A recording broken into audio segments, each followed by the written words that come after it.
తల్లిని పట్టించుకోవడంలో, తల్లిదండ్రులను పట్టించుకోవడంలో యేసుప్రభు మంచి మాదిరి ఉంచాడు ఆయన. ఈ రోజుల్లో చాలామంది తల్లిదండ్రులను ద్వేషించే వాళ్ళు ఉంటారేమో.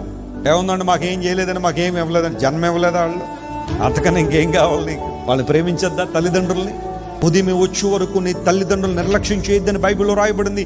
యేసు ప్రభు సిలువలో 3వ మాటగా మరియమ్మతో మాట్లాడిన మాట కావచ్చు, యోహాన్తో మాట్లాడిన మాట కావచ్చు, మానవ బంధాల పట్ల ప్రభు ఎంత ఉన్నతమైన ఆశీర్వాదాన్ని కలిగి ఉన్నాడో, ఆసక్తిని కలిగి ఉన్నాడో మనకు తెలియజేసే మాట అది. ప్రేమ ప్రేమ ప్రేమ. మీరు ప్రేమలో నిలిచి ఉండండి, నా ప్రేమలో నిలిచి ఉండండి. యేసయ్య ప్రేమ నిస్వార్థమైన ప్రేమ. అలాంటి ప్రేమలో ఎదుగుదామా? ఎవరి మీద ద్వేషం ఉందా మీకు? ఎవరి మీద ప్రతీకారం తీర్చుకోవాలని ఆలోచన ఉందా?